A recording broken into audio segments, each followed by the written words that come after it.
दोस्तों नमस्कार। आप सभी का स्वागत आपके अपने YouTube channel RNS education news में। एक और गुड न्यूज, बिग ब्रेकिंग दोस्तों, राजस्थान के हजारों युवाओं के लिए बड़ी खुशखबरी।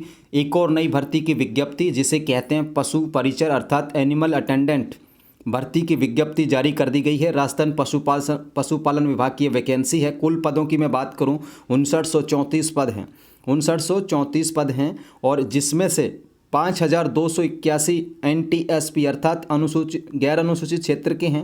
TSP के पदों की बात करें तो 653 है और इस तरीके से 5934 पदों पर बिना CET के, इसमें दोस्तों CET नहीं चाहिए होगा। क्या CET की इसमें बिल्कुल भी आवश्यकता नहीं है। जो भी अभ्यर्थी 10वीं पास हैं वो इसका फॉर्म भर सकते हैं।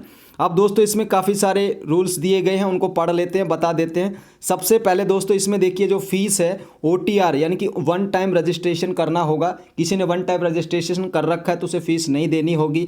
लेकिन अगर OTR के तहत जो फीस निर्धारित की गई है वो है 600 रुपये है। जनरल कैटेगरी के लिए 600 रुपये है। अन्य स्टेट के लोग हैं उनके लिए भी 600 रुपये है। राजस्थान के SC ST OBC MBC इन सब के लिए वो जो फीस है वो 400 रुपये है। कोई भी PH कैंडिडेट्स किसी भी कैटेगरी का हो, दिव्यांग कैंडिडेट, उनको भी 400 रुपये फीस देनी होगी। अब ये पदों का वर्गीकरण है साथियों, किसको कितने मिल रहे हैं। सामान्य के पदों की मैं बात करूं 1334 पद मिल रहे हैं, महिलाओं के 381 हैं, विडो डाइवोर्स के यहाँ पर देखिए विडो के 152 है जनरल में और परित्यक्ता का मतलब है तलाक 38 पद हैं। इस तरीके से SC को 586 पद मिल रहे हैं, ST को 440, OBC को 769, EWS को मिल रहे हैं 369 और MBC अर्थात अति पिछड़ा वर्ग 185 और ये 12 जिले की शहरिया के लिए हैं। और ये 36 हॉरिजेंटल रिजर्वेशन है। भूतपूर्व सैनिकों के पद आप लोग देखें, उत्कर्ष खिलाड़ी 105 हैं, ये भूतपूर्व सैनिकों के पद हैं और ये विशेष योगदान अर्थात PH कैंडिडेट्स के पद हैं। अनुसूचित जो क्षेत्र है TSP है उसके पदों की संख्या 653 यानी कि 653 है जो हैं। इसके अलावा दोस्तों हम बात करें, यहाँ पर दिया गया है और भी नियम्स दिए गए हैं। बेसिकली हम जो आपको मोटे मोटे तौर पर जो आपके लिए ज़रूरी हैं काम के हैं वो, तो इसकी अब हम आपको योग्यता बता देते हैं साथियों, ठीक है ना। योग्यता क्या रहने वाली है, खेल जो है सर्टिफिकेट, इनसे अगर आपने टूर्नामेंट में भाग लिया, खेल रखा है, जीत रखा है तो इसमें आवेदन किया जा सकता है। खेल कोटे से 2% सीटें होती है। अब बात कर लेते हैं साथियों यहाँ पर जो आप लोगों का शैक्षणिक योग्यता है उसकी। देखिए 10वीं पास है, किसी भी बोर्ड से पास आउट हो जो भर सकते हैं, ठीक है ना। 10वीं पास अभ्यर्थी फॉर्म भर सकते हैं। जो 10वीं की इस बार परीक्षा दे रहे हैं और जिनकी एज पूरी हो जाएगी वो भी आप लोग फॉर्म भर सकते हैं, ठीक है ना। तो 10वीं पास है, कोई CET की आवश्यकता नहीं, कोई भी CET नहीं चाहिए इसमें, ठीक है ना। बिना CET है और इसका फॉर्म भरा जा सकता है और फॉर्म भी कम से कम 10 लाख पार जाने वाले हैं। ऑल इंडिया वैकेंसी है, कहीं से भी फॉर्म भरा जा सकता है, किसी भी स्टेट से आप हों। एज की बात कर लेते हैं, आयु कितनी चाहिए, तो यहाँ पर 18 से 40 वर्ष, ठीक है। जो 10वीं पास बच्चा पढ़ रहा है इस बार वो देख लो कि 1 जनवरी 2024 जब आएगी तो आपकी 18 साल कंप्लीट हो जानी चाहिए 1 जनवरी के दिन, तो वो भी फॉर्म भर सकता है। 18 से 40 वर्ष है। इसके अलावा जो अभ्यर्थी 31 दिसंबर 2020 को ओवर एज नहीं था वो भी फॉर्म भर सकता है। कब तक, 31 दिसंबर 2024 तक जो भी वैकेंसी जाएंगी उनका। इसके अलावा जो छूट है 40 के अलावा भी छूट दी गई है साथियों, वो कितनी है, तो SC के लिए, ST के लिए, OBC के लिए, MBC के लिए, EWS के लिए 5 साल पुरुषों को, ठीक है।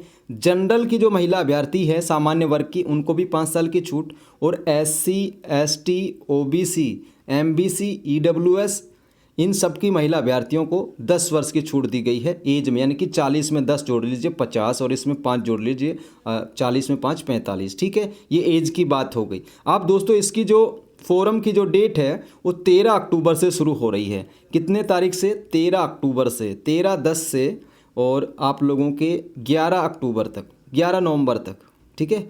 13 से 11 नवंबर तक फॉर्म भरा जा सकता है, ठीक है। तो आप लोग लास्ट डेट का बगैर वेट किए ही इस फॉर्म को जल्दी से जल्दी भर दीजिएगा। अब बात कर लेते हैं परीक्षा का जो मंथ है कब तक हो सकती है। अप्रैल से जून 2024 के बीच, ठीक है। अप्रैल से जून अप्रैल में तो बिल्कुल भी नहीं होगी, मई में पॉसिबिलिटी कम है, जून में ये परीक्षा हो जाएगी। तो अप्रैल से लेकर जून तक इसमें दिया गया, लेकिन अप्रैल में कोई भी परीक्षा ये नहीं होगी, ना मई में होगी। मई में होगी तो 20 मई के बाद जा सकती है, लेकिन अप्रैल में तो नहीं होगी किसी भी सूरत में। तो परीक्षा का भी पता चल गया।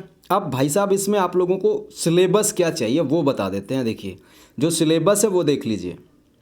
जो क्या क्या कुछ आने वाला है वो आप लोग देखिए। ऑनलाइन जो फोरम है उसमें संशोधन आप लोग कर पाएंगे। एक तो क्या लास्ट डेट के बाद भी कर पाएंगे 7 दिन के अंदर। दूसरा संशोधन आप लोग कर पाएंगे वो ये है कि जैसे ही परीक्षा हो जाएगी आप लोगों उसके बाद भी कर पाएंगे। 2 संशोधन की सुविधा मिलती है कर्मचारी चयन बोर्ड के द्वारा।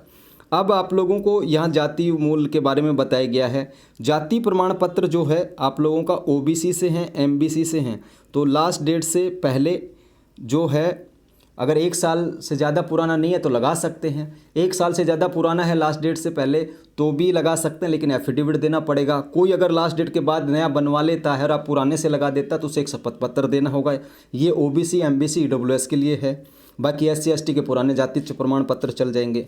अब साथियों आप लोगों को जो है वो आप लोगों को पाठ्यक्रम की स्कीम बता देते हैं। देखिए जो प्रश्न आएंगे 150 आएंगे, 150 सवाल आने वाले हैं और 150 ही अंकों के आने वाले हैं। कितने अंकों के? 150 अंकों के।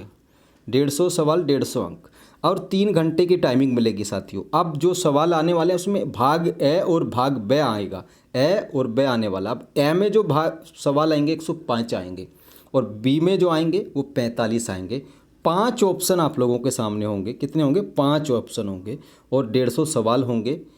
प्रत्येक सही उत्तर के लिए 1 और 1/4 नेगेटिव मार्किंग। इसमें ध्यान रखिएगा आप लोग, इसमें 1/3 नहीं है, 1/4 यानी कि 4 सवाल अगर आपने गलत कर दिए तो 1 नंबर आपका सही में से भी कम कर लिया जाएगा। ये इसका अर्थ है। इस पेपर में आप लोगों को 40% जो है अंक लाने होंगे। ठीक है, 40%। एससी एसटी के लिए 35% अंक इसमें अनिवार्य रहेंगे। यानी कि 40 से कम किसी के आए तो उसकी कॉपी चेक नहीं की जाएगी, उसको पास नहीं किया जाएगा। ये है एससी एसटी के लिए 5% का शिथिलन है, वो 35 अंकों पे है।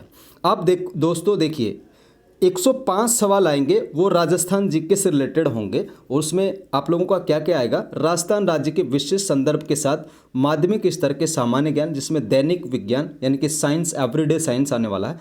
मैथमेटिक्स आएगा, सामाजिक अध्ययन आएगा, भूगोल, इतिहास, संस्कृति, कला और समसामयिक विषय।